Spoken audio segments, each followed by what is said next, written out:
Welcome back to Interjections. We've got the whole crew here together today to talk about, I don't know if I'll use the word fun, but some Mercato activity. We'll talk about what's happening and assess Inter's two most, likely signings at this point, which are Khalaili and Chalobah. So I'm your host, Andrew. We've got Mikko, Irfan, and Jay here with me. Irfan, welcome to the podcast. It's great to be here. Good to be with you gents again. And I wish we were talking about something more fun than Inter's transfer window, but I guess, we can only do what we can do. We have an obligation to the community, which we honor. Mikko, what's going on? Yeah, hello. Not much, not much. Bit of World Cup, but other than that, as we all know, Mercato is pretty slow, pretty quiet. So let's try to look into deep into that. What can we find from there? We're working in silence. That's right. Jay, is there a bigger cell phone in recent memory than subbing on a goalkeeper for a penalty shootout who promptly concedes on all five spot kicks? Yeah, that was pretty bad, I guess. And funny enough, when you watch the shootout, you're obviously referring to, was it Egypt, Austria. Australia? Yes. Um, I didn't realize that the goalkeeper Matty Ryan was so small. He looked tiny in the goal. Obviously, living in Australia, it's a name that I've heard a lot, and I think he played for like Arsenal as like their second choice keeper for a season, and played at Brighton and maybe a couple other Premier League clubs over the years. But I never realized just how small he was. The dude was positively diminutive and failed to stop a single one of Egypt's penalties as Australia crashed out of the World Cup. And now it's a shame because was it really that much of a shame? I don't know. Anyway, let's move on. Fun fact, he was signed by Roma at some point in his career, but never actually played for them. But moving on. So, like I said at the start, want to talk about Khalaili and Chalobah today as the kind of two main Inter targets. One of these I'm furious about. One of these I'm mostly indifferent about. So we'll start with the indifference, which is Khalaili. So he's the chosen Dumfries replacement, who was actually just announced today by Real Madrid that Dumfries is coming over. That's official now. So we go, and this is the plan B after the Palestra saga comes to an end. And you listened hopefully to the IJ Subito, which Jay and I did, where we talked about how Inter kind of blew our chance with Palestra and how any pivot from there was going to be underwhelming. So the latest reports are that Khalaili has asked Union to let him join Inter. That's his preferred destination. And to absolutely nobody's surprise, the rumored price is going to be around 25 million. Depends how you want to draw it up, but somewhere, between 20 plus million and bonuses to get us to around 25 million. So at this point, I've seen all the evidence I need to know that this is truly the cap under Oaktree of what we can expect to spend on transfers. So I'm not going to sit here and lie to you all, the listeners, and tell you I have actual opinions on Khalaili. I mean, anyone who does is lying through their teeth. We do not watch the Belgian league, but few thoughts. We did play against this guy this year. I mean, in the Champions League, he didn't stand out in that match to me whatsoever. In fact, wasn't even aware he was on the pitch. But Union does play with a three at the back, which I think is a positive step in the right direction after the Luis Enrique disaster of last year. I mean, when we signed Luis Enrique, he was a career left winger, who we were shifting over to a right wing back. Khalaili is a right wing back. That's the position he plays with Union. He's started there pretty much every game for them the past 2 seasons, including some Champions League experience, and he's 21. So I know it's a low bar to clear, but at least we're signing someone for the position. And it is challenging to find wing backs. I mean, not a lot of teams play with three at the back. So from that perspective, okay. There are also other clubs who are interested. Not like this is the Andy Diouf special where we go to nowhere and sign the guy. Newcastle were reported to be interested in him as recent as a few months ago. You had Napoli apparently were interested in him. So he's someone people wanted. Although I do mention Andy Diouf. Napoli wanted Andy Diouf last year, so maybe take that one with a grain of salt. But still, I mean, there was a market for this guy. There were multiple clubs interested, and he was going to get a step up in his career. Just is Inter too big of a step? We're going to find out. But he was due for a move up from Union. So I've watched the YouTube highlight reels. I've tried to see him play, and he does seem like a decent dribbler, and he actually does have an aerial presence. He definitely has more defensive skills than Luis Enrique did when we signed him, in terms of just like his ability to tackle and make interceptions. So there are things to like, but at the end of the day, like this is a complete unknown signing. We're really just being forced to put blind faith into our scouting, into Osilio, just making the evaluation because nobody knows. I mean, step up from the Belgian league to Serie A, massive, only 21 years old. I don't know, guys. Like it's just no, absolutely nobody knows whether this transfer is going to be a success or not. We just kind of have to wait and see what happens. I will say that I watched him in a TikTok and he speaks pretty good English. So that's, positive step forward. Maybe we can get him on the pod as a guest appearance. But Irfan, please talk to me about your general feelings about signing this unknown Israeli player from the Belgian league. Yeah, I think you summed it up pretty well. I don't think anyone really knows much about this guy.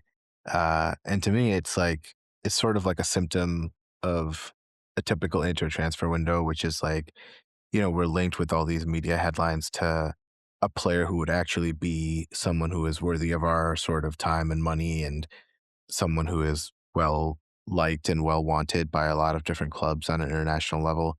And we supposedly are in for him and we want him. And then we end up, for some reason, whatever, not getting him. I don't want to relitigate the whole Palestra mess.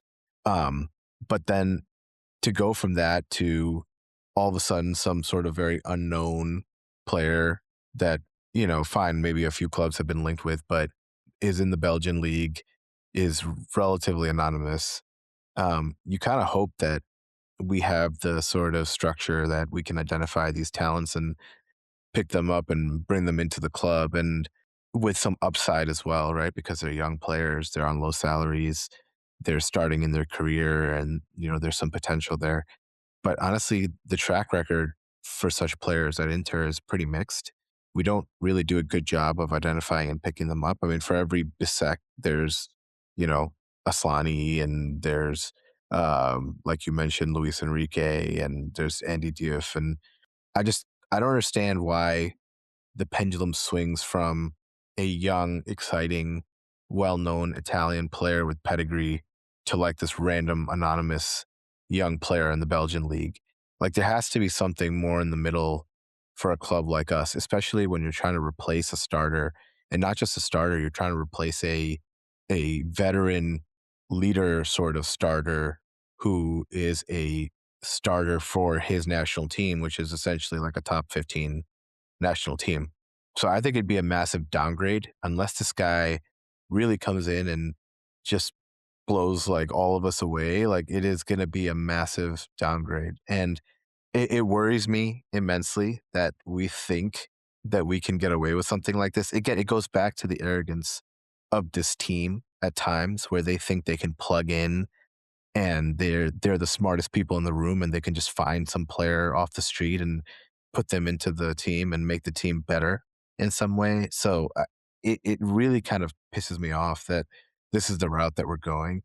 And it's funny, we'll talk about this when we talk about Chalobah, but the thing that always irritates me about Asilio and these guys is just how unimaginative they tend to be, how uncreative they are. I know, Andrew, you mentioned this too. Like, they'll just pick a name that's been linked with like Milan or Roma and just try to swoop in. So, like, someone else does the work and they try to swoop in and grab the player, or they go after the same player that they've been going after for 3 years.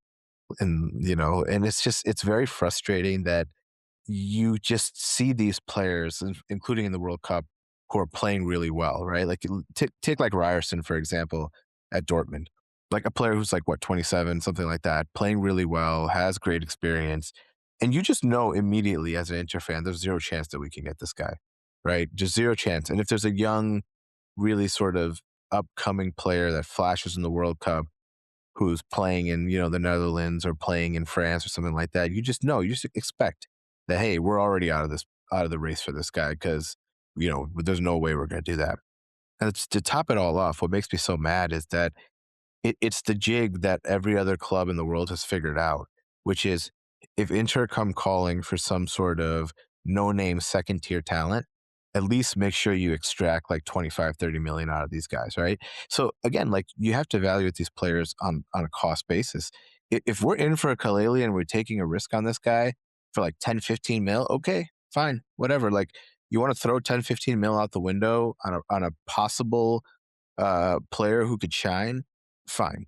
But to pay 25 to 30 million for this guy from the Belgian league, are you kidding me? Like, it just makes no sense. Like, our strategy is so predictable and it's been so found out that we're just chumps on the market constantly. And that's what makes me mad. This reeks of a let's go after Kone, even though we could never actually afford him. And we'll come up with all these excuses about why we didn't get Kone. And then in the last minute, let's swoop in and get Andy Diouf instead. Like, how is this not the exact parallel of that sort of situation? I mean, there are a lot of similarities for sure. And it's funny when you read the reports that Napoli were haggling with Union because I think Union wanted 20 and Napoli were offering 15. And then we get involved and the price magically goes up to 25. And it's very easy to see what's happening. But I mean, at this point, I don't even know if I care about prices. I've accepted the fact we're in very rare circumstances going to go over that mythical 25 million amounts. And y- you can call this transfer creative in a certain sense. I mean, we're plucking a guy out of the Belgian league who's pretty anonymous. So this isn't, signing Mancini from Roma or something like that. You're not getting the retread option. But this is actually the question I'm going to pose for Mikko is, Mikko, obviously happy to hear any thoughts you have on Khalaili the player, but next season going into it with Luis Enrique and Khalaili as your right wing back options, like, does that inspire confidence in you? I mean, those are two pretty unknown commodities. We've had a full season of Luis Enrique. We kind of know what he's about. Khalaili's never played in the league before. Like, how confident are you for that to be our option going into next season? Yeah, you summed up the player himself. I haven't followed Belgian league myself either, so it's on the highlights and that's it. So can't really comment on the player apart from apparently he's fast, can dribble and maybe can defend a bit as well. But yeah, that's a good question, or like more like a question that yeah, it doesn't feel that confident going to the season with those two guys on our left flank, and of course we don't know. Well, and let's not pretend we have the Khalaili yet, as might have happened uh, in the past with certain player when we were recording something. But as said, if we go with those two guys, or if it's not Luis Enrique, it's Andy Diouf. Uh, no matter which one, I think it's a bit of a risk. It's a bit of a risk. Although with the league, I feel in Serie A, I feel we are pretty good there. Almost no matter who we have there, we played most of the season with Luis Enrique there, and we did fine. Of course, Dumfries helped there in the end when we needed him. We can't downplay that part. But he was out like for a long time, and we were able to pull it off anyway. So I'm not maybe that worried about the league season. But as we know, we wanna be better. We failed in Champions League pretty badly last season. We want to be a force there, and adding a player like Khalaili doesn't put us there in the front row, so to speak. He's not. He's very unknown commodity, and I guess we we only need to hope he becomes more like a Dumfries and less like a Buchanan, who, by the way, came from the Belgium league as well. Although we paid a lot less to get him, but anyway, it is somewhat of a risk going with that kind of a right flank, and kind of the drop from Palestra to Khalaili. It's a big one. It's a really big one. Not only the price, of course, it's half the price, but still the quality, like what's happening in the end on the pitch. That, or let's just say, the risk, the what comes. Can he take the pressure playing at Inter that's like a massive risk, and we are paying like a we are paying real money to get the guy. Just like with Luis Enrique, uh, it's almost like the same price, and we can't do the same mistake of getting a guy who, if he ends up being as bad or as mediocre as Luis Enrique, we might be in a bit of trouble. So, yeah, it's a risk. It's a big risk. I'm a little just surprised we're not linked with moves away from either Luis Enrique or Diouf going into next season. I mean, after the performances they had last season, not great. There was apparently interest in Enrique in January from a couple English clubs. I'm surprised we're not trying to force something there to upgrade the position, but we have a very risk averse management team. So what can you expect, really? Jay, any thoughts on this saga? I find it very interesting that you initially described Chalobah and Khalaili as one transfer that makes you furious and one that you don't care about. And this one was the one that you don't care about. Intriguing, but let's not go down that path.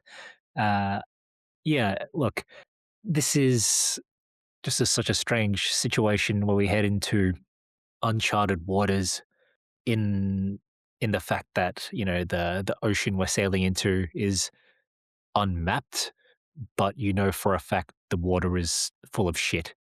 Because as I harped on about last time, you don't often find yourself in a situation where you kind of accept a guaranteed downgrade, certainly not when you're the reigning champion and you expect so much more from the club, right? Like, well, how often do big clubs just accept, yeah, we're going to lose a starter and replace him and just not replace him? Like, it doesn't often happen.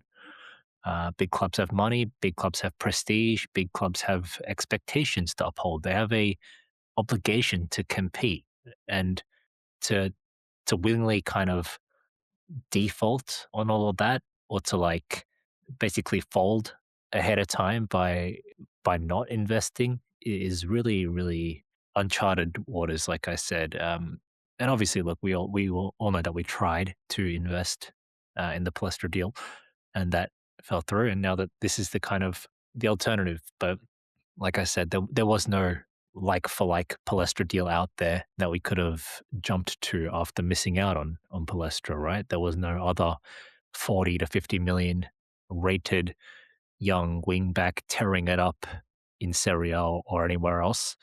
Uh, it was Palestra or no one, and that's kind of what made that disappointment so bitter.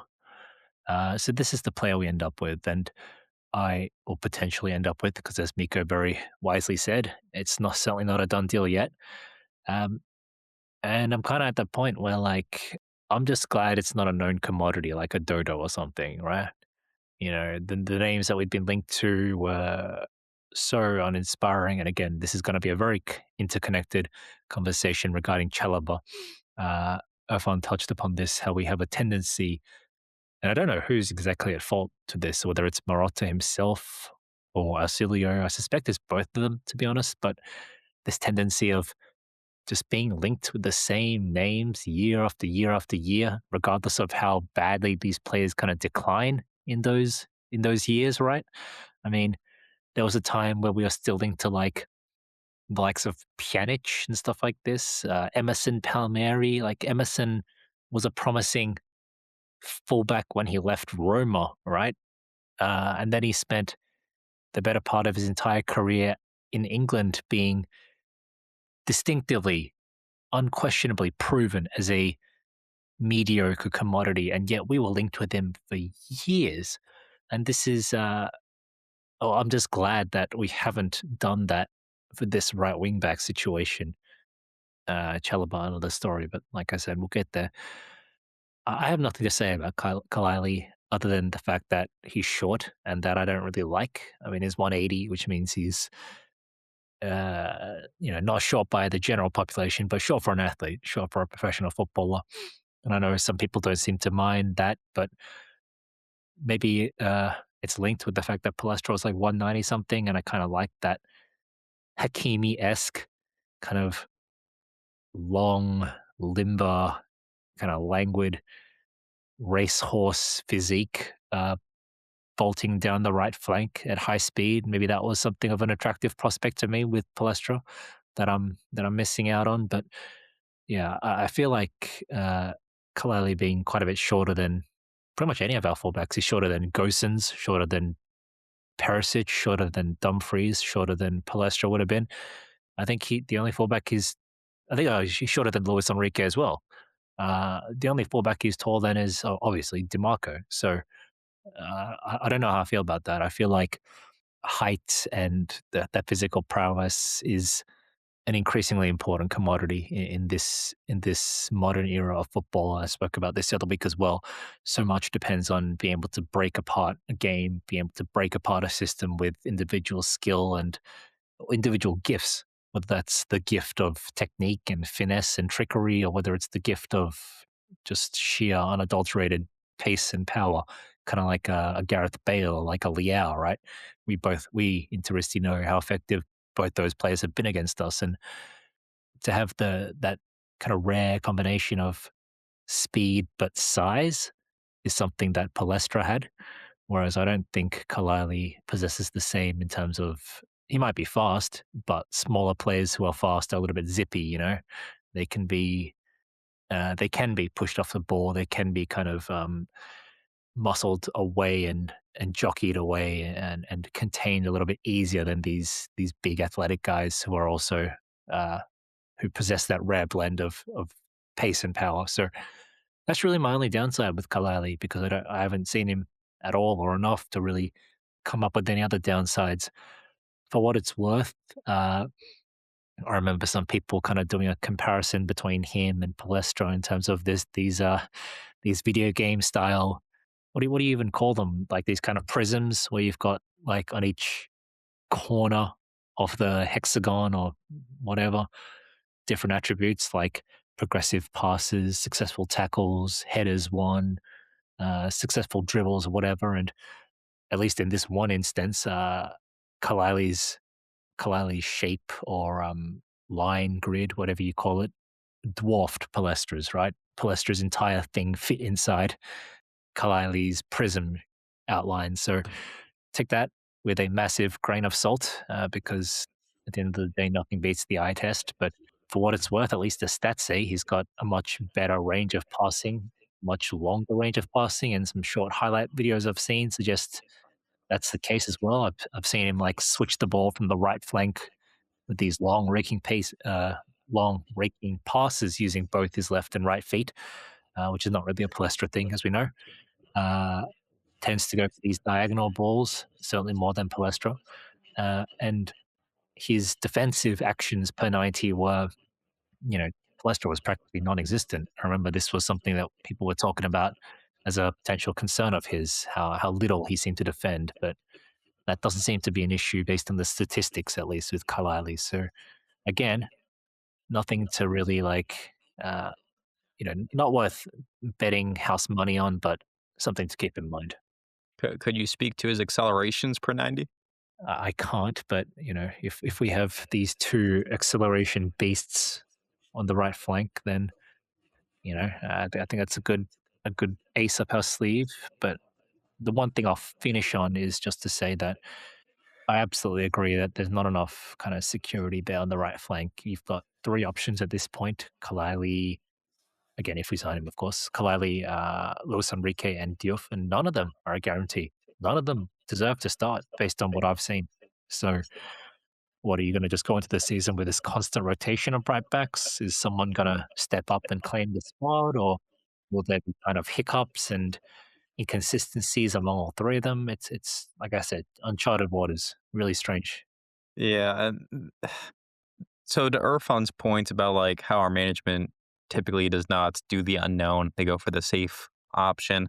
Like I am glad we're taking a chance on this kid from the Belgian league rather than just signing, Dodo was the name you threw out there, just like, Norton Cuffy, whoever else, the guaranteed mediocrity options. At least we're taking the lottery tickets, and odds are it won't work out, but I'll take that chance over just like a guaranteed 4 to 10, 5 out of 10 signing.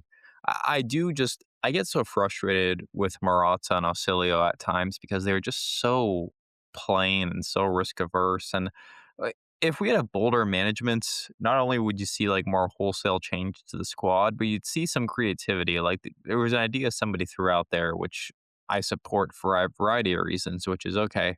Like, what if you put Luis Enrique on the market and then, former Inter player Bellanova is apparently available from Atalanta for 15 million. And it's like that's the kind of like shrewd both financial and player management I'd hope to see. And I'm not going to sit here and pretend Bellanova is a world-class player, but he's a player who is good enough to perform as a right wing back in Serie A. He can, step in. He'd be cheaper, so he'd help out with the squad finances. And if you're able to move on from Luis Enrique, you could free up funds to maybe sign an actual center back rather than Chalobah. So it's just stuff like that where, like, and I'm not saying those players exactly, but we just don't see that sort of creativity from Inter. We always like go for the most obvious option available, or i- if we don't go for the obvious option, we go for like the budget friendly, low cost option. There's really no in between. We just don't make elite signings that improve our starting 11. And Jay, you harped on this all last season. We did not improve our starting 11 going into really the past 2 or 3 years. And I'm pretty much guaranteed we're not going to do it again this summer based on the signings we're linked to and everything like that. Go ahead, Irfan. Yeah, the other thing that makes me mad is, at least under suit, like I get that every sort of ownership management needs to have like a project. Like I get all that, right? Like you need to have some sort of constraints. You need to have some sort of like operating guidance that helps you make these decisions. But you also have to be a little bit flexible. And yeah, I'm not saying I want like the Suning days back because they had a ton of issues that people now tend to sort of overlook. But honestly, in a position like this, you lose a player like Dumfries. It's also not a bad option to go out in the market and find like a 28, 29, maybe even like a 30-year-old that you can plug in that is quality. And, you might have to like pay a little bit higher wage to him, but you can get like a 2 or 3 year solution out of him. That's someone who's experienced, right? Like, I don't understand why even options like that aren't explored because the guidance is find players who are under 24, under 25, and pay between 20 and 30 million for them. And the one size fits all approach doesn't work at times. Like you have to look at the team, you have to look at where we are, and if you need a solution at wingback, it's fine to have one young player. And like you're saying, it's like if you're gonna get Khalaili, fine.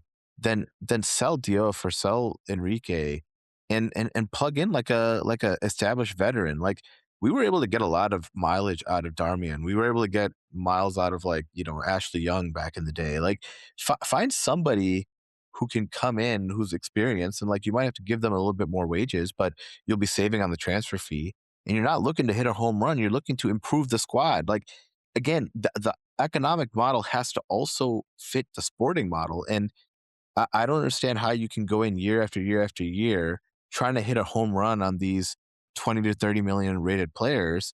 And especially when you don't have a track record of doing that well with those, and then still try to do that in a starting position. Like we were talking about that in the context of like finding a Hakan replacement and or like finding a backup for Hakan. And now we're talking about like that sort of model working to find our premier starting right wing back, which by the way is also a very important position in the way we play. So it just reeks of like this one size fits all approach that just doesn't work. And then on top of that, to know that we're the chumps who are getting like who are paying more for the same players that other teams would be able to get for cheaper because everyone knows that that is our model. So they know that, we're going to be able to pay like up to 25 million or maybe even more for these sorts of players. Like it's just we've been found out. And so you're not even getting like good deals or like, you're not even getting shrewd signings. It's this one size fits all approach that just does not work and it's massively predictable to everybody who's trying to sell to you as well. It just leads to the slow erosion of quality in the squad because as these starters continue to leave and age out of the team and everything else, if you're just replacing them with these 25 million punts, the team's never going to get better unless you just have an insane scouting track record, which we obviously don't. So let's pivot to the Chalobah stuff. This is the transfer I'm upset about that we're linked to. So there was this huge, social media storm going on last week where this new player to the game, what is this guy's name? Luca, I forget his last name. Cerchioni, is that it? He he came about and he was like, Inter has a new Mr. X, the center back signing. It's a done deal. And this guy was correct about a few other things he had reported on. So, we were having some fun with it. It was picking up steam. Can you do us a favor and just tell the audience what Mr. Or what Luca claimed Mr. X's qualities would be, or the criteria that he listed for Mr. X? It was like he came to Italy, or he'll come to Italy in flip flops, whatever the fuck that's supposed to mean. He has never played in Italy before. He his name has never been mentioned in connection to Inter before, and a bunch of others. What else was there? So he was going to be an instant starter. That was the flip-flop comments. He was going to walk into the first team. He had never played in Italy before. Him leaving his old club was going to kick up a huge storm at his old club. It was going to be a big deal transfer. Ausilio had been negotiating silently for the player for months. It was already a done deal, and it was going to use up a big portion of Inter's transfer budget, which was, the $50 million for Palestra was going to eat away at a large amount of that money. So that was the criteria we were all working with, and as a result, Chalobah was immediately ruled out by most Inter fans because we've been linked to Chalobah for 3 years now. Everyone has since dug up the tweets of Padula tweeting out that back when Inter were linked to Acerbi in 2021, that the other names we were interested in were Akanji and Chalobah. So we have now completed the Infinity Stone collection, and all three have, assuming we get this Chalobah thing done, which is not a guarantee, we'd get all three of Ausilio's dreams into the squad. So this transfer sucks for a variety of reasons. If you think about what happened this summer, we lost De Vrij. He went to go play in Greece, and we lost Acerbi. I'm assuming he's going to retire. So we lost our two guys who most often play central center back. And it's clear to me that we're going to play Akanji in the position, even though that's not my preference. I'd prefer we get a big burlier defender. But whatever, we've accepted Akanji is going to be the starting central center back. So we do need to sign a defender. We do maybe need to sign two defenders. And the thought was it would be somebody who primarily plays in the center. And that's why Jay's been joking about Mancini for the past 3 months, because he fits the profile of someone we'd expect to sign. So instead, we're linked to Chalobah now. He's revealed to be the Mr. X, and the price is a ridiculous $35 million. And when you start going through the profile of this guy, this is the most head-scratching, nonsensical signing. So one is this guy is a right center back by every sense of the word. He's in the English national team squad right now for the World Cup, and the reason they added him to the squad late, is because he's versatile enough to play as a traditional right back. Like, this guy is not a central center defender. You'd have to repurpose him. You'd have to put him in a position he's never played before. And this is probably the most challenging position to play in our backline. Two, and this was a point my guy Il Drago made, this is the easiest position for us to field on the pitch, the right center back. Right-footed center backs are a dime a dozen. And if we were getting Chalobah on some loan option, some low-cost opportunity, by all means. But we're apparently paying $35 million for this guy, or that's the requested fee from Chelsea anyway. So we are using most of our Palestra budgets on this player who is wholly uninspiring and fulfills one of the easiest positions to find targets for in our entire squad. And then you start reading what Chelsea fans think of Chalobah's performance.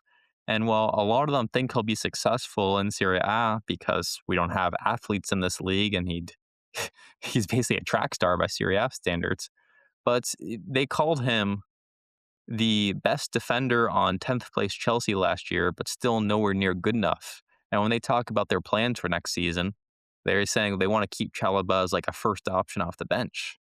So why are we interested in him? It's highly puzzling. This feels like, as I mentioned at the start, Ausilio latching onto our target 4 years ago and never quite letting go. So this transfer is not a done deal. This one's much more up in the air than Khalaili. I mean, we don't even know. Como are still interested in this guy.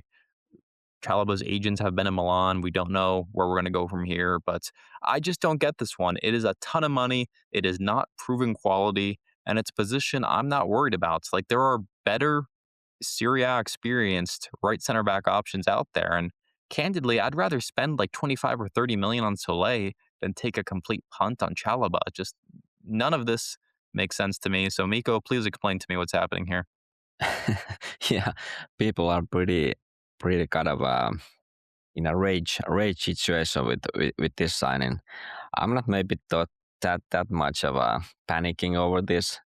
Maybe if we end up paying 35 million, that probably means we can spend it somewhere else. Maybe that might be a bit of an issue for me, but I think that we're gonna or the idea if we get the guy is that we will able to use him uh, in the center, in the right, whenever it's needed. And I have a feeling that we try to get the guy because he's fast, or that's I've understood that he's fast player, and that way we can play with a higher line, which wasn't possible when we had a Cherby or Deverai there. We were able to play it when we had Pisek and Akaji, and they might be starting either way. Uh, but we need the rotation. Of course, we need the rotation, and we need the bench players. Um, that's my hunch why we are after Chalobah. But I also shared the concern that why do we really need, or do we really need to go specifically this guy, because he sounds a bit expensive. Then again, if you are buying from EPL, you need to always pay the price. That's how it is. And I guess the mix of experience, like playing in some sort of a big club, playing in Champions League. He was their starter in the EPL last season. Maybe that plays some sort of a role there. Why he is our target, but uh, I'm also a bit concerned with the price. I'm not feeling super confident paying that much, since the feeling is it probably affects then the rest of the mercado. Although uh, although I gotta say that might not be the case. It might be that we actually spend our money how we see fit, and it's not kind of we pay this so we can't pay that and so on. But that's up for we need to see how it goes. But as you said, Andrew, there's still Como fighting with us for the signing. We don't know how much they are willing to pay. There are reports that they might want to pay like 30 million plus 5 bonuses. That's a lot as well. I don't know. Are we gonna go there? There are reports that Chalobah has kind of an agreement with us, but not with Como, or they haven't kind of discussed with the player properly. But it's a deal which is kind of going on, a lot of uncertainty still. So let's see what's gonna happen. I'm not that pessimistic with this guy, but if we end up paying something like 30 million for the guy, there's a lot to be. How do I say? Chalobah needs to show and prove his worth there quite fast. He can't be messing around too much. Uh, I've seen some stats that he isn't that much of a aerial player, which is immediately a concern given if he is kind of taking Acherb's spot in our roster or device, whatever. They were quite superior aerial players.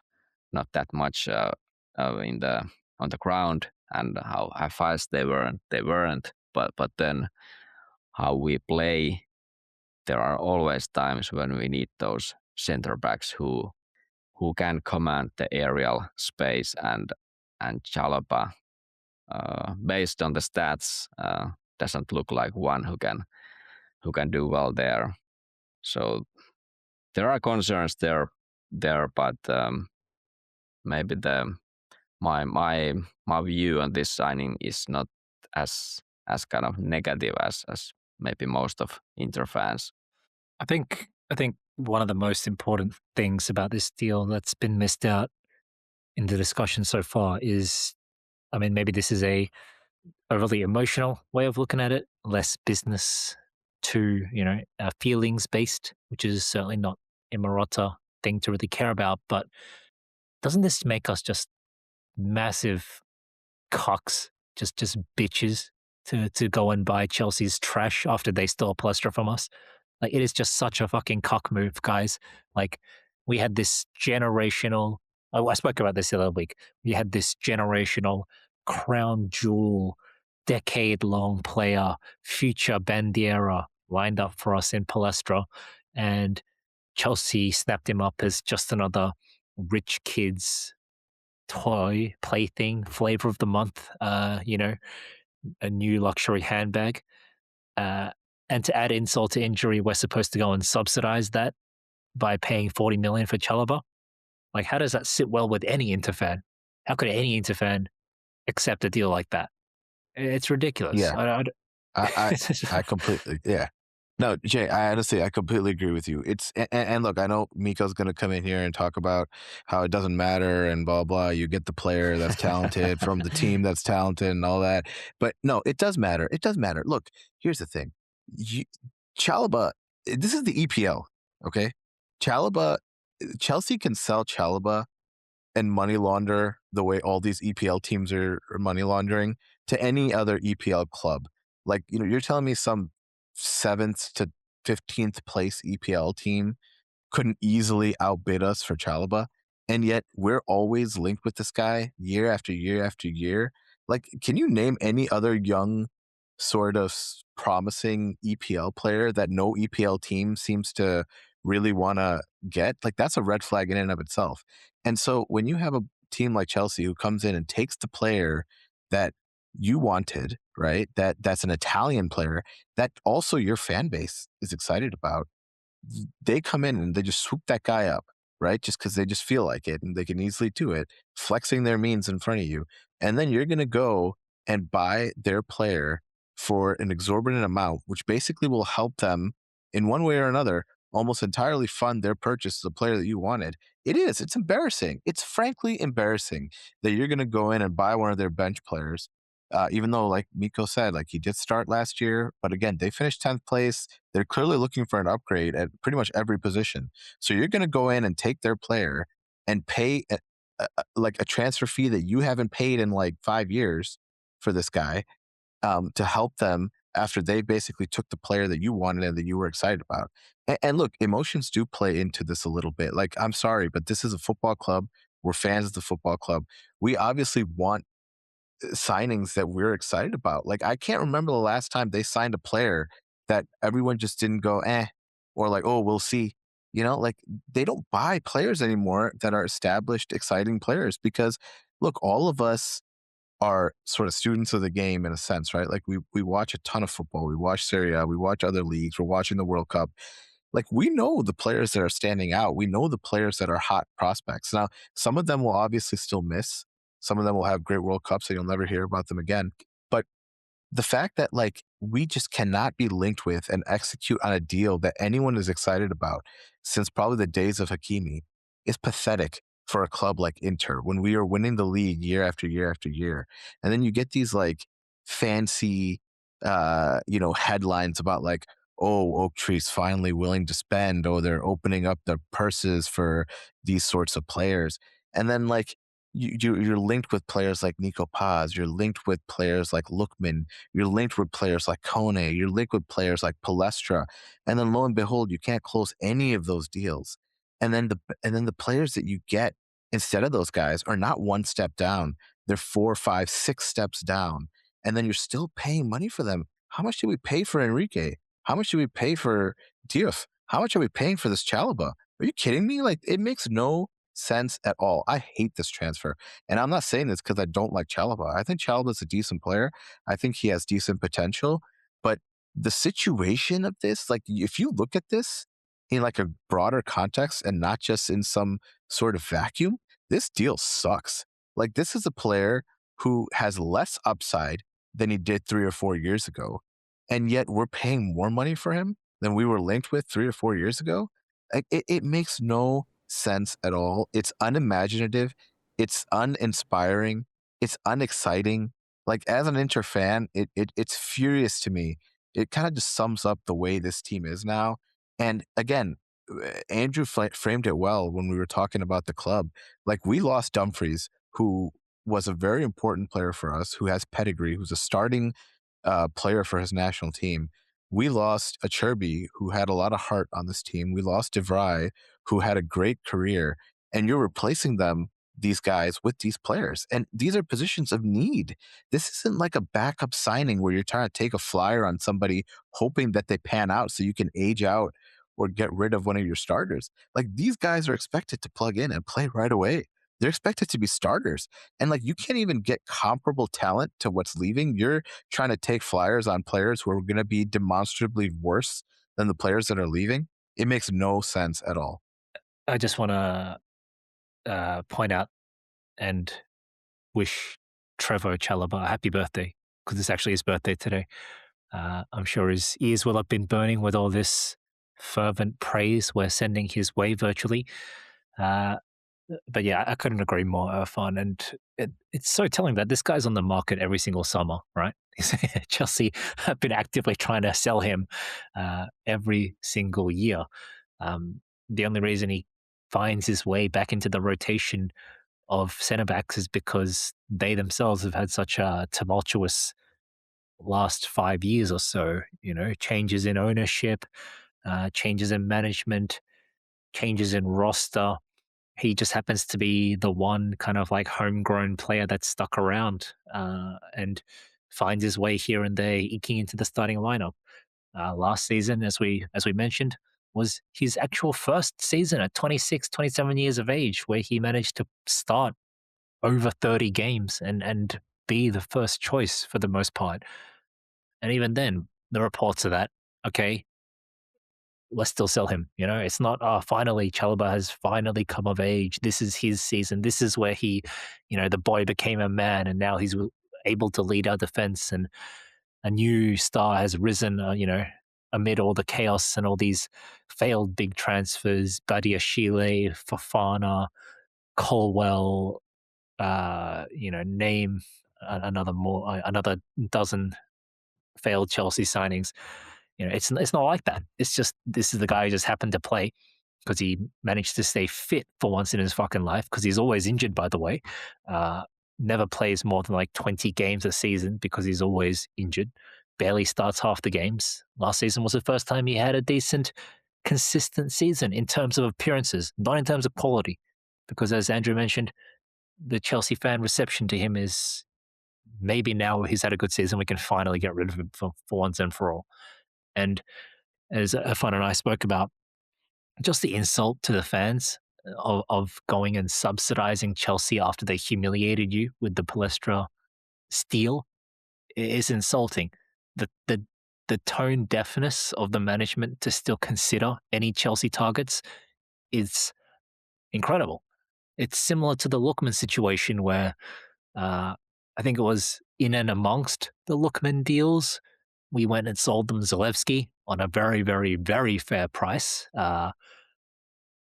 and like failed to somehow either get a discount for Lookman or to negotiate Zalewski as part of the transfer deal, maybe, use him as part of a swap deal or something like this. It was just like a completely isolated thing, and it ended up making us look foolish. And these things do matter in the scheme of things. Football is not just a black and white, cold cut business as some of the executives seem to think, especially those more detached American owners. But these things matter from a reputational perspective. And it's not just about like, Interesty can't hack the Twitter bans from Chelsea fans or Milan fans or whatever. It's not about that. It's about reputation at a boardroom and at a negotiation level. The big players, I mean, like players like boardroom players, executive players like Marotta, Kamoli, Carnevali, Latito, these guys are negotiating between them. There's ego between them. There's, whether it's Marotta and Perez from Real Madrid or whatever it might be, there's always relationships there. We all know that at this level of business, it's not just, you know, above the board like purchases with a receipt. Here you go. There's so much under the table negotiation. I'm not saying anything illegal as such, but there's a lot of quid pro quo and favors and personal relationships that are leveraged. We all know this. Look how Karl-Heinz Rummenigge gave us deals when like Shaqiri for example, back in the day, from himself being an Interista. These things matter. And for us to go and basically sign a player who helps us in no way on the pitch, a player who's always injured, a player whose ceiling seems pretty limited, a player who is exorbitantly priced for our standards, and from a club who just humiliated us in front of the world. It doesn't sit well with me whatsoever. So Chelsea have skyrocketed on my shit list recently, and this just the Palestra thing and now the Chalobah thing just takes them from like you know takes my ire towards Chelsea from like a 94 to like a 95%. I do not want to do business with that club for the time being. I don't think they have any players that we should be trying to steal. This player fell between the cracks in Chelsea's spending sprees, but there's a good opportunity there to sign him on a cheap. No, none of this shit. I don't want any of their players. We should just steer far away from that club. So let me just ask you guys a question so we can wrap up the transfer stuff. And I don't care whichever one of you wants to answer this. So like we've seen, what is it, 3 years, 2.5 years of life under Oaktree and what that means for our transfer budget. It means we aren't signing big name players. We're staying in the kiddie pool of $25 million signings. We also saw the bonanza of Suning when they first took over, and they were spending money going out of style, oftentimes on bad players, until they hired Murata and finally signed some good ones who became the core of the team. But late Suning years, it was sign big, sell big. Like they'd spend a lot of money on transfers, but there was always somebody on the chopping block, whether it be Onana, Hakimi, whoever else. So like, would you be willing to sacrifice one of our pillars, one of our bigger players in the squad for a substantial transfer fee if it meant we got to spend that money? And I can't say we'd be allowed to spend that money because it's impossible to tell with Oaktree. If we sold Bastoni for 80 million to Real Madrid, maybe Oaktree would pocket 50 of it and we'd never see the light of day. But theoretically, if we had to sacrifice a player and we were actually allowed to spend the money, is that a trade-off you guys would be willing to make? Me personally, no, because I don't have much faith in where they'd spend the money. We spoke about this, or Irfan spoke about how you can't replace a Dumfries or even a Cherby / DeVry caliber player with nobodies, right? I mean, sure, all players are only as good as their last game, and players deserve a chance, but these are players that are players of repute. They have a career to back their credentials. Dumfries was the captain of PSV when we signed him, 24, 25 years of age, just at that age where he's, going from the mid to crossing that mid-20s bridge. And a regular or a nailed-on starter and a key player for the Netherlands side. This is a player with leadership, with prestige at a big club in his home country, and a presence on his national team at the highest levels. Likewise, a Cherby, a stalwart of Serie A for the better part of a decade, has big club experience at Milan, although he was still young then. Obviously established himself as a reliable Serie A defender in Sassuolo before kind of getting his mini big move at Lazio for many years. And De Vrij the same. Very hot prospect at Feyenoord, joined Lazio, and became a Serie A kind of top 5, top 10 defender at Serie A for a good 3-4 years before joining Inter, where he was, I think even did he not even join us before that, Toro? I think De Vrij might have been the longest serving member of the squad uh, before he left to Panathinaikos. But yeah, these I are think it players with was in the same gravitas. year. Yeah, right. But these are players with gravitas. You know what I mean? These are players with like, yeah, I don't want to call them like legends or anything like that, but like they have resumes that speak for themselves, and you don't do their memory a disservice, a disrespect by signing just dickheads for peanuts. You either go and you either buy a player who has the nerve, the mentality, the balls to go and fill those big shoes, or you buy a young talent who everyone kind of banks on to grow into that role. And let's be real, I don't think anyone really expects Khalaili to play at Hakimi levels. If we bought a new Hakimi regen right now, people wouldn't be complaining, even though he's younger than Dumfries and less proven. Uh, the potential will be off the charts, and that was the kind of hope with Palestra. But with Khalaili, uh, you know, it's still to be seen. Chalobah is probably the worst one yet. Think about the defenders we've had in this period of Inter. We've had obviously De Vrij, Cherby. Before them, the likes of Skriniar, Diego Godin, Juan Miranda. Um, these are all elite players, guys. These are all fucking elite defenders. Players, or at the very least, defenders who were elite for some time in their career, with the exception of Godin. I'd say all of them hit world-class levels at Inter, right? Like we're talking De Vrij in Conte's season, Skriniar in his maybe 2 out of his 5 seasons was I'd say world class. Juan Miranda was great, even during that kind of tail end of the banter era. And obviously, we all know how Bastoni and Acerbi have played it Inter as well. Akanji, very, very solid showing. Bisek is looking like the kind of developing talent that we're nurturing. What the fuck? Chalobah's got a good record for being at Chelsea in terms of trophies, but other than that, he has not proven that he's capable of filling these kinds of shoes. He doesn't have the weight behind his name for it. So it's it's a big indictment of where we'd be spending our money. So if this was like Suning days, and Morata was not completely handcuffed, I'd be much more comfortable with saying, sure, let's bite the bullet, let's sell a Bastoni, let's sell a Barella and see what we can get in. But under this management and the way, the recent track record of signings and the way Morata's been since he became president, no for me. Yeah, I would say the same thing. No, for me as well, for the same reasons that we talked about and that Jay mentioned. And there's one element of all of this that we haven't even touched on, and I don't want to dwell on it, but part of the reason you take this strategy that you take, that Oaktree has done since they've taken over, is that the logic is that you buy these players and you're buying them when they're young. So if they do really well, then you have the upside of them playing for you and blossoming for you. But then you also buying them young on low wages, so you can sort of move on from them without too big of a loss if they don't pan out or if they're underwhelming. And we haven't seen that side of it either. I mean, where is, and I know some of these players were before Oaktree, but why is Pavard still on this team? He's still on the roster. He hasn't been sold.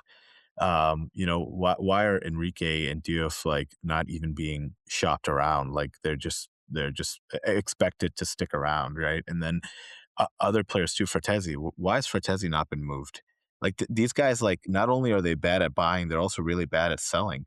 And the whole idea was that you buy these players because you should be able to move on from them. You should be able to sell them if you need to without too big of a loss. You're not stuck with these dead, aging, old contracts that your only choice is to either sell them to Saudi Arabia or hope that they retire. and yet we can't move on. When was the last time we even did like a good sale of a player? I can't even remember that. So I don't trust these guys to buy and sell at all. And I wouldn't want to get. And someone else made a good point too, that this team is basically still living off of our old sort of purchases. They're still getting success from the purchases of like of an older time when we actually spent money on quality, and that's why we were still winning. And they're relying on that still, and they can't keep relying on that year after year after year. So no, I have zero faith in them to be able to sell a player effectively and then also then end up buying somebody who's a decent replacement. They haven't earned that trust at all. But hey, at least Asllani just got sold to Dortmund, which is great. But unfortunately, it wasn't our Asllani. It's this Fisnik Asllani, who's probably worth 35 million euros, that just went to Dortmund. So yeah, I guess Asllani's still on our team too. You can't sell, can't get rid of any players, can't buy any players. I mean, it's honestly a pathetic situation. And what makes me really mad is that you just know they're sitting in some boardroom in London thinking that they're the smartest people in the room and that they can constantly and consistently degrade the quality of the team with a cheaper operating model and still win league after league after league. And they're just patting themselves on the back while all us fans are like looking around being like, what the hell is going on with this team? And it's been a stark reminder watching this World Cup for me, because there's been years, where so many of our players have been shining in the World Cup, and we have multiple people starting for teams that are in the quarterfinals or later. We have so many other things going on, but this is one of the World Cups where like our players are so underwhelming. We're not linked with any players that are blossoming at the World Cup. Most of our players are either being degraded or not used correctly. They're the third or fourth option off the bench in some cases. I mean, it's unbelievable the talent drain that our club has and that has been linked with when you see this sort of international tournament going on. It's really quite sad. Look back to 2006. I distinctly remember 2006, 2007. 2006 to 2010. In our squad, we had like Vieira, captain of France, Figo, captain of Portugal, Stankovic, captain of Serbia. Lucio We had also. yeah, in 2010 exactly. We had what's his name? We had Cordoba, captain of Colombia. We had Zanetti, who was one of the captains of Argentina back then, along with like Sorin, I think. We had Recoba, who was one of the captains of Uruguay, along with, I think, Diego Lugano. Maybe it was still Montero back then. But you have my point. Just big international players, captains, leaders, and as you said, exactly, just degraded over the years. To that 2014, our two Argentina representatives were Palacio and Ricky Alvarez. And by some chance, Hey. You forgot Hugo. Campagnara, I did. Yes, him. Yeah. And now, as Irfan said, we don't have many players at the World Cup, and the ones that we do have already gone. I found myself cheering the hardest for fucking Croatia and Perisic, even though it's not an interplay anymore. I'm sure we're all watching that Croatia robbery against, was it Portugal? Just being like, I forgot about Sucic, but you know what I'm saying. I was feeling more for Perisic than I was for Sucic, and I'm sure many interested were the same, right? But yeah, to go with your point, it's. I won't start again, so I'll pass the question over to Beaker. Yeah, so the Andrew's premise was if we were able to spend that money, if we, let's say, sell Bastoni or Thuram or whoever, and we would be able to spend all that money, I think I would still not do it. Maybe depending on the player, because our guys they are the known commodity. We know what they can do. We can win the league with these guys. If you replace them with other players, it's always a bit of unknown. Well, we can think about scenarios. We sold Thuram and we would be able to, let's say, buy Nico Paz and then some other guy, and that could make a case that okay, this was a smart move.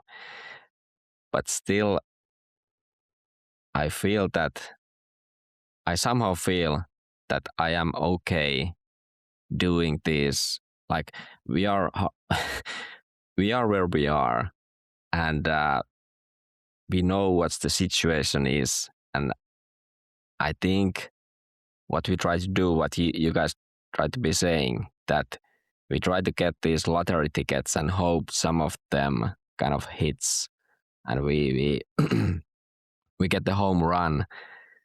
At the moment, none of these guys we've been getting, excuse me, lately, none of these guys except maybe Sucic look like someone who can kind of really make it at Inter in the long term. Sucic looks like one, and he actually looks pretty good one in terms of especially the costs, how much it costs to get him. But in bigger picture, doesn't look good, but I would still try to do it that way, because when we start selling the big guys, or if we went that route, I think that would be it would be even bigger risk. We would need to be very good at replacing those guys with kind of a big players. And the premise Andrew laid for us, it's a difficult one because the realities are so different. Because we can't pay big transfer fees and pay big salaries. That's not how it's going to go in the future, unfortunately. And that's why I wanna keep the squad. Try to add pieces there, here and there, hoping some of them will pan out, and then hope. Well, ultimately, we need to hope that our owners will sell us to someone else who can maybe understand the football a bit more, because at the moment it doesn't look like our owners are that interested of actually winning. They are fine, we are winning, but it at this moment, at the start of July, start of the transfer window, it doesn't look like they really want to go for it, like really go for it. In a way, our president Marotta talked about, he talked about Champions League, like in what was it, 2 months ago, and we are like so far from that reality that that's maybe the most perplexing thing for me at the moment with Inter, that our owners are restricting a lot of things what the club can do, but then the club president is talking about the Champions League. It's really, there's a big conflict in these words and then the actions. What is happening in front of us at the moment? We need to remember it's only July, but at the same time it's already at July, because I believe our preseason is starting like within a week or 2 weeks at the latest, and we don't have a single addition yet to the squad. A bit of a long answer and not touching all the things Andrew asked, but what's your take, Andrew, on your own question? Yeah, my own answer would probably be no as well, because I don't trust us to identify the right player. But in a more narrow scope, like would I have been willing to sacrifice certain players in the squad to sign Palestra? Like would I have been willing to sell Thuram if it meant we signed someone like Palestra? I'd be more open to like entertaining that hypothetical. But it's such like, I guess it's kind of far fetched. What I think would happen is if we sold Bastoni is we'd have Ausilio and Morata go out and they try to be cute with it, and they'd spend 35 million on a center back we've never heard of before, and then they'd go and they'd like try to sign Curtis Jones or something, and just wouldn't be enough investment in a way that actually improves the level of the squad. Like you're never going to sign an individual player as strong as Bastoni with our management. They haven't signed a player like that in almost a decade now. So my answer is no, but it's just frustrating watching summers go by as we continue to not rejuvenate our squad and we continue to not get better. And that's really the point of all transfer windows, right? It's to improve the squad, strengthen the squad. And we're going through a string of 3 or 4 years in a row now where the squad has gotten worse every year on paper. And credit to Kivu and Inzaghi before him, who made those resources go farther than we thought they would. But it's hard to deny that unless something crazy happens this month, our team's going to be worse on paper than it was last season. Yeah, yeah, and about Kivu, that's a good point, and kind of the crucial moment for Kivu, because if he doesn't get a proper squad, like a nice reinforcements for himself, last season he asked like this more attacking midfielder or like a different type of forward. We tried to get Lukman, it failed, and then we just did nothing, or we got Diouf and he was unusable as a midfielder and so on. Now he wanted Palestra. It seems he wants Curtis Jones. Uh, like what management can do for him. He got us domestic double, and if they if they can't satisfy the coach like second summer in a row, like what's this whole thing about? Like last season, we discussed this, that he ended up using the Inzaghi system eventually. Tried something else in the summer, but then decided and realized, okay, this is the way we need to continue. And he did a great job in Italy. But now there's been discussions that, okay, or well, discussions, just a media hype that we would change the way we play and so on.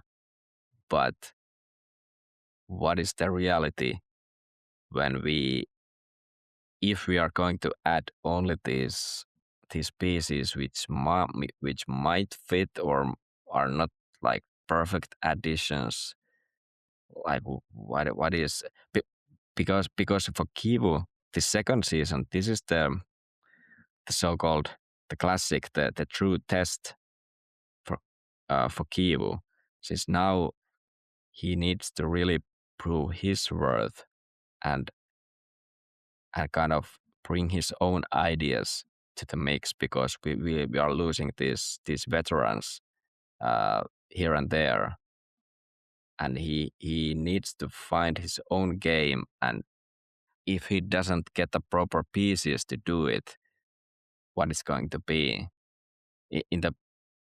then at the same time I feel that with our current squad, even with losing some of the veterans, I feel we are in a good position as long as our top players are at top form.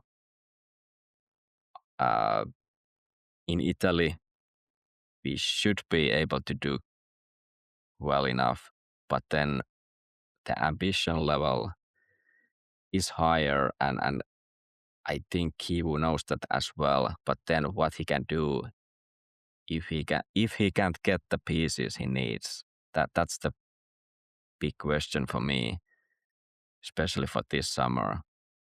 Like what is the result of the summer so that Kivu can do his work properly, given the god of the targets, the ambition level. That's the interesting part for me this summer. All right. Well, we'll wrap up there. Jay, if you'd like to have a hot betting tip for the World Cup, I'll give you that opportunity. England to win when it The rains, entire it thing? pours. Yes, England to win, and then of course Declan Rice Ballon d'Or as a follow Will on. Lautaro score a goal for the remainder of the World Cup? No. They'll continue. I would let Irfan rage about it if we were not to overtime, but I know Irfan is very upset about how Argentina disrespects Lautaro. It seems like every time he,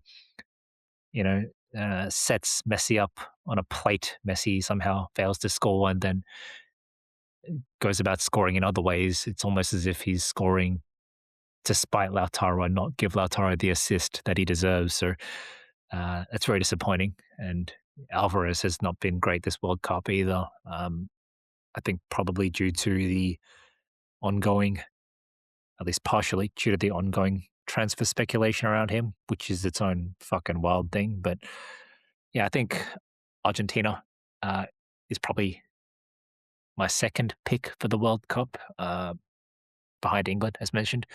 I'll give you a tip for the one decided quarterfinal, or the one quarterfinal that's already set, which is France versus Morocco. Actually, no, there's a couple of round 16 games still left. Argentina, Switzerland, and then France. But Argentina, Egypt, I think it's a pretty routine 3-1 for Argentina. Switzerland versus Colombia. I feel like Colombia is better, but I feel like Switzerland are just kind of boringly solid and will eke it out 1-0 or 2-1. But the quarterfinal, the big one, Morocco versus France. I think France will blow Morocco out of the water, and I'm going to give it 4-0 to France.